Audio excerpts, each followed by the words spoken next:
Bauchi State Government assures that it will continue putting in place measures towards addressing erosion, flood and other environmental challenges threatening some communities in the state. The Governor, Bala Mohammed, gave the assurance while performing the groundbreaking ceremony of 29.69 billion naira flood and erosion control project in the state. Zainab Agbola reports.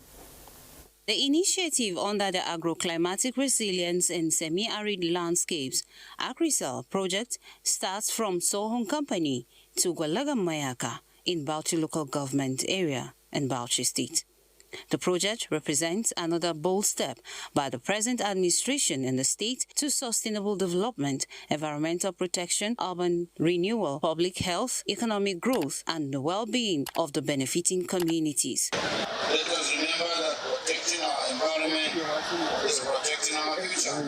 Together, we are not only controlling flows and erosion, we are restoring hope, protecting lives, strengthening communities, improving public health, stimulating economic growth, and building a more resilient and prosperous Bauchi State for the present and future generations. The governor said the intervention to benefit more than 213,000 people aligns with his Bauchi State Project 2, aimed at modernizing infrastructures and building climate-resilient communities.